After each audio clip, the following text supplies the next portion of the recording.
Itu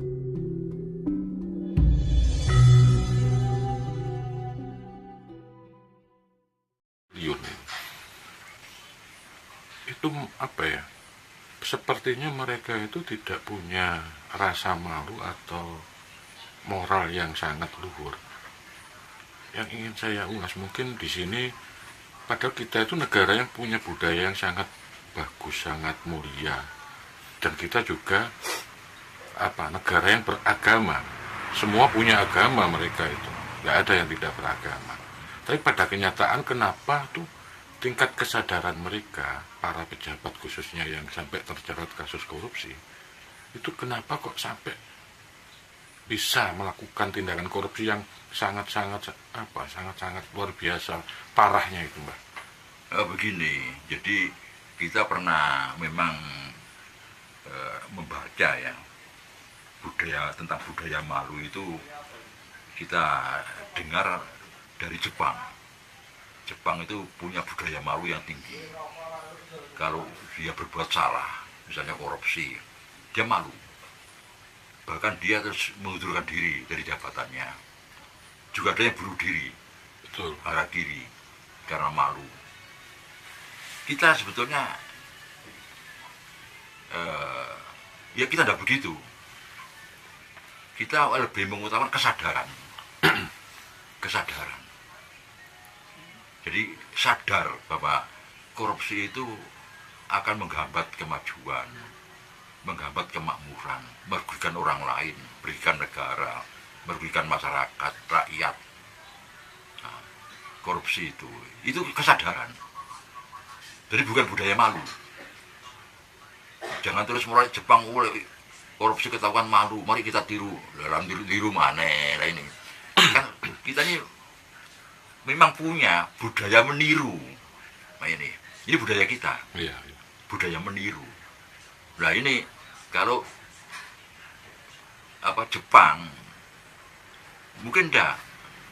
Tapi kita terus setelah kita mendengar satu berita ya bahwa Jepang itu sampai bunuh diri karena malu korupsinya ketahuan. Loh, waktu korupsi itu dia tidak mikir bahwa kalau ketahuan itu menjadi malu. Nah ini, kalau menurut saya tidak menarik itu, tidak menarik. Jadi kebiasaan Jepang itu tidak menarik. Kalau dia memang tingkat malunya tinggi, ya dia tidak korupsi. Korupsi seenaknya misalnya ya, tidak ketahuan, sudah leha-leha, ketahuan bunuh diri, kan lucu. Iya. Apa itu membanggakan, terus mau kita tirulah Jepang, punya budaya malu, niru maneng. Kita ini serba salah, ini tidak perlu harus niru Jepang. Nah kita ini justru korupsi itu kesadaran, sadar bahwa korupsi itu tidak baik, akan merugikan semuanya. Nah akhirnya oleh pemerintah pada awal-awal Orde Baru ya, diusahakan tunjangan jabatannya diangkat tinggi. Dinaikkan. Iya, itu kan cara mengatasi sehingga tidak korupsi lagi. Tunjangan jabatan. Kalau gaji pokoknya tetap, karena ini nanti berpengaruh kalau ini ditingkatkan jabatan yang lain. Tunjangannya yang diangkat. Ya. Tetap ada yang korupsi. Nah, Iya. Itu gajinya yang di Rut Pertamina itu sudah angkanya sudah miliaran itu per bulan itu, Pak. Itu kalau kita cocokkan dengan negara kita sudah sangat-sangat tinggi. Cuman kenyataannya mereka ya masih saja tetap korupsi gitu. Iya, jadi tidak harus kita suruh mereka malu, ya dibuat jerah. Apa perlu dihidupkan lagi hukuman mati? Ya memang perlu. Nah itu. Iya. Nah ini yang menarik ini, Mbak. Iya, memang perlu. Perlu diancam dengan hukuman mati.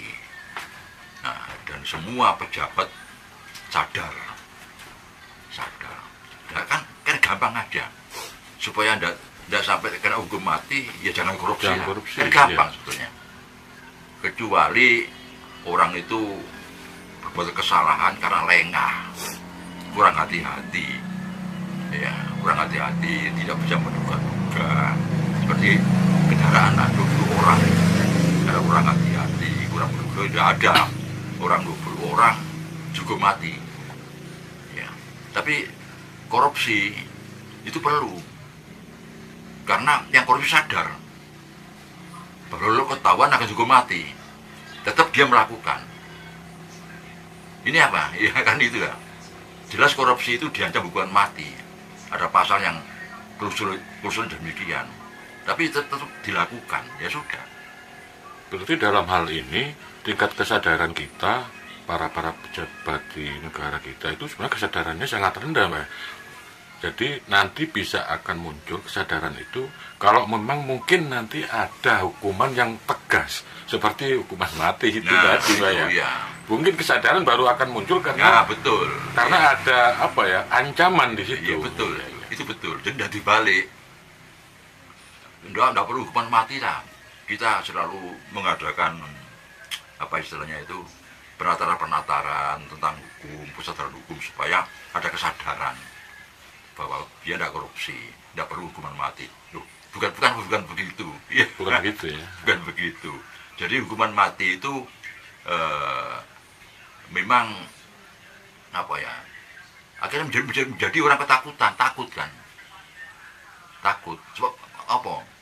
Tanpa hukuman mati, dia melapor kesadaran. Oh, dia sadar kok.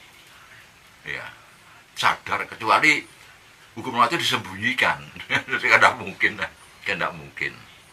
Seperti halnya baru kita baca buku lama, buku kuno ya. Orang mencuri ya. Dulu itu orang mencuri ada 4 orang, satu ruangan kehilangan. Wah, ini yang mencuri salah satu dari 4 ini. Nah, kita dulu pakai cara begini itu peradilan loh, lembaga peradilan. Air panas. Nah, ayo siapa yang berani tangannya masuk ke air panas? Kalau Anda tidak mencuri, pasti tidak panas. Kalau Anda panas meloncat, berarti Anda mencuri. Itu ada dulu itu. Hukum begitu itu ada. Masukkan. Orang yang tadi orang itu baris. Bilang, tidak panas. Demikian yang mencuri meloncat. Loh, sekarang Anda bisa diterapkan. Iya. Terus lagi hukuman pocong. Sumpah pocong. Sumpah pocong ini dipocongi, sudah bersumpah. Baik dia itu sebagai terdakwa, sumpah bahwa tidak mencuri misalnya, maupun sebagai saksi. Nah, kalau dia memang bohong, dia mati, langsung mati. Kalau langsung masih hidup, ya berarti dia tidak mencuri. Bukan pelakunya ya berarti. Iya. Bisa. Lu kenapa dulu itu ada? Nah ini sudah menyangkut apa ya, peradaban masa lalu, di mana orang itu kayak maju ngomongane, orang itu lakune itu jujur lurus kan itu ya. Iya. Ini, Iya. jadi itu yang berubah antara masa dulu dan masa sekarang, sehingga hukum pun tidak sama antara dulu dan sekarang, karena kehidupan masyarakat itu berbeda. Itu. Ya, tapi ini nanti akan jadi suatu masalah tersendiri, Mbak. Ketika mungkin nanti ada usulan dari lembaga eksekutif, mungkin di sini pemerintah mengusulkan rancangan untuk hukuman mati bagi para koruptor yang mungkin terjerat kasus entah minimal berapa puluh miliar. Nanti kan mungkin ada rumusan-rumusan begitu. Kan nanti arahnya mungkin digodok di legislatif tentunya. Yang jadi masalah di sini, wacana yang sempat dulu ada aja ditolak beberapa anggota dewan. Jadi apakah nanti ini bisa terrealisasi atau enggak? Berarti kan nanti nunggu kesadaran daripada anggota dewan ini. Ini jadi masalah sekarang kan begitu, Mbak. Iya.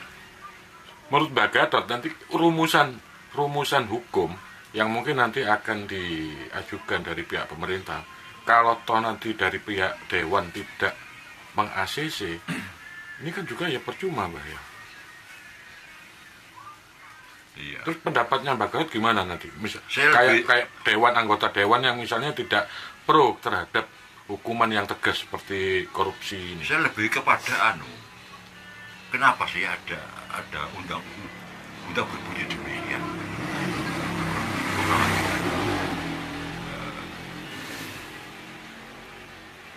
Kan semua itu dilihat dari suasana hukum masyarakat.